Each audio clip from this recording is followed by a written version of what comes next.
century, Vincent Stuck-Up Girard and Jean-Paul Barret became the first men to become known as créateurs de change. Just like Paul Lynde pretending to be straight, it was the stuff of science fiction. Managing debts on behalf of banks, it was a whole new world order that would one day dominate the way people made money. If mankind could one day sit at his computer and trade stocks, then why wasn't it possible that aliens had visited man in the past? Amidst a new world of day traders, a new theory began to develop, that aliens had visited the earth in antiquity and given ancient man the idea for Wall Street. But if that were true, wouldn't there be some evidence? Perhaps there was. All we had to do was wake up and smell the dividends all around us.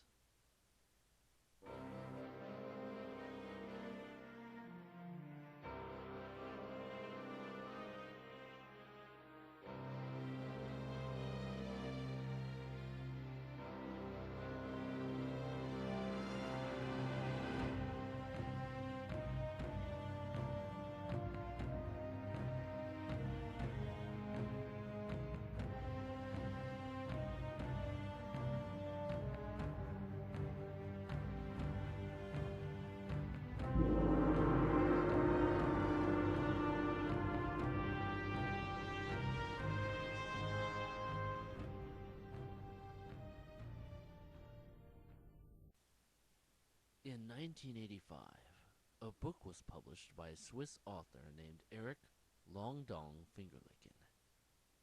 The book was called Chariots of the Speculators.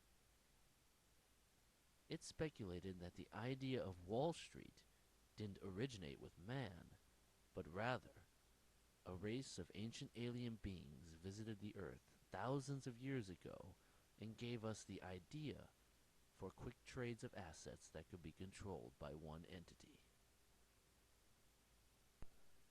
When I was a young man, I was brought up to be a devout Catholic and stockbroker. One of the things we had to do in stockbroking Catholic school was to make translations of the Old Testament into English stock indexes. One of the first thing I noticed was in the story of Joseph in Genesis. Joseph is cast out of his family and goes to live in Egypt, where he becomes the counselor of the Pharaoh because he can interpret dreams. One night, the Pharaoh has a dream about 7 cows that were fat and 7 cows that were skinny. Joseph tells the Pharaoh that this means there are going to be 7 years of good economy and 7 years of famine. Because of this, Joseph stockpiles all the food during the first 7 years, and then when the famine is coming, he sells the food to the people for inflated prices. I was shocked. Here we are talking about thousands of years ago, yet we have the same practices of price speculation and hostile takeover that we have in the stock market today. How is this possible? My God would not need his people to engineer a hostile takeover. He's already stinking rich. Why he need this? So now the questions begin, and I begin to read thousands and thousands of pages of ancient text. It's always the same story. Someone descends from the sky and gives man some system of organizing their assets. Chariots of the Speculators was an immediate hit overnight and caused a worldwide debate among scientists about the true origins of Wall Street. Chariots of the Speculators was instrumental in opening the door to debate about the true origins of the stock market. Fingerlicken's observations about the evidence that surrounds us forces us to maybe take a second look at the evolution of stocks. I love Chariots of the Speculators because Dong Fingerlicken's theories really answer a lot of questions about the true origins of the stock market that bankers cannot easily explain. When I was a kid, I digested that book. I tore it up. No, I mean literally. I ate pages out of the book. My mother had to take me to the hospital because I got sick from eating pages out of the book. Then she had to buy me another copy. I loved my mother when she was alive. Despite the success of Chariots of the Speculators, or perhaps because of it, Dong Fingerlicken's work drew criticism from mainstream scientists all over the globe. There is not a single shred of evidence that Dong Fingerlicken puts forward that cannot be credited to human ingenuity and smarts. And furthermore, he's a duty head. Ah, hell no. Hell no. Hell no. Who is Fingerlicken? Sounds like a slogan for chicken. I don't expect the scientific community to suddenly embrace me and give me hugs and kisses and tell me, oh, what a wonderful job I'm doing. No, we have to live with critics. This is normal. I don't expect them to come and give me a box of chocolates and take me to a romantic dinner. I don't expect them to take off my boxers and rub my private area while feeding me grapes.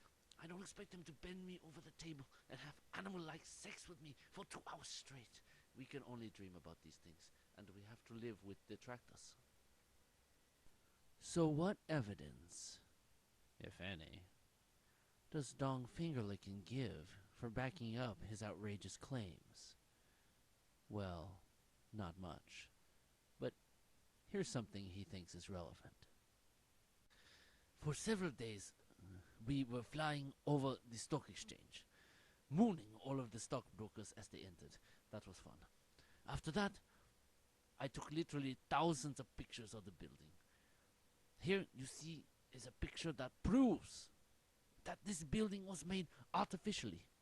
You see the ground around it is flat, but then this giant structure juts out from the ground. This has to be the work of aliens. It cannot be a natural phenomenon. When you look at the stock exchange building, it looks like somebody built it. And it really does. You have concrete, mortar, walls, a roof. Huh? Huh? I think I just wet my pants. I shouldn't have had that juice box earlier. Well, Dong Fingerlicken's theory is really quite interesting, actually, because when you look at an NYSE building, it really doesn't resemble any kind of natural structure. So the assertion by Dong Fingerlicken that it was built by aliens may very well be correct. Idiots. Of course it was artificially made. It's a building. Somebody built it. Morons. The critics are always saying, Dong Fingerlicken, he said this, he said that. I never said. I only asked the question in my book, Chariots of the Speculators. There is 25,522 question marks. I'm asking the question. I'm not saying. I'm just asking, is it possible? Here's something else that's stupid. Dong Fingerlicken says that there are ancient texts that actually talk about speculating. Right. There is evidence supporting what I'm talking about in the Bible. Take, for example, in the book of Luke, we're talking about John the Baptist. John the Baptist is clearly an alien. He's wandering around the countryside, looking like a madman. He's going from city to city to city in Judea. He has no food, he has no money, and yet he never starves. He always survives. He's clearly an alien. No human being could do this. So in the 3rd chapter of Luke, talking about John the Baptist, many people come to him to be baptized. Finally, some soldiers come to him and they say, what should we do to be righteous? John the Baptist answers them, you must never collect money from people by force. This is clearly Wall Street like talk we're talking about. He's telling them you never collect money by force, but it is okay in the subtext of what he's talking about to collect from them by ways of financial means, a bank or curiatos in France, and other ways. This is clearly vindication of that aliens helped us set up Wall Street. When you read the Bible, it totally talks about aliens everywhere. What do you mean proof? You don't need proof when you're as excited as I am. Look how excited I am. Huh? Huh? Really? He said that? Well, I suppose that you could objectively look at the Bible and come to that conclusion, the same conclusion as dong finger licking. I suppose. Really? He said that? No, I wasn't. I wasn't aware that he said that. What a goddamn fruitcake. You see, I told you it was a Fruit Loop. Oh, hell no. Hell no. Hell no. Is it ever really possible for us to know whether alien beings intervened with ancient man to give us the idea for Wall Street? Perhaps we'll never know. Until then, we'll leave it to the speculators.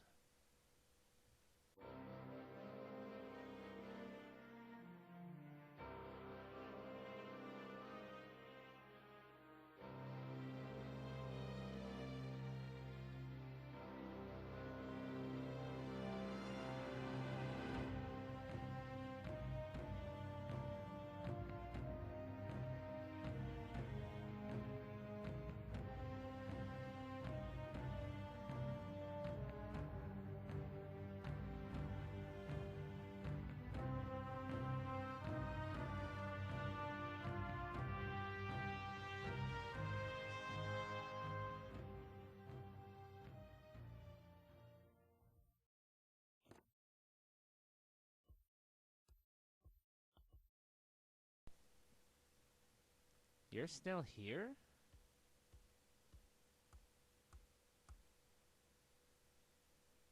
It's over.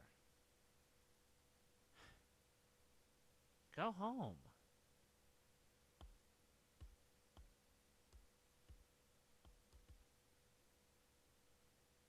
Go.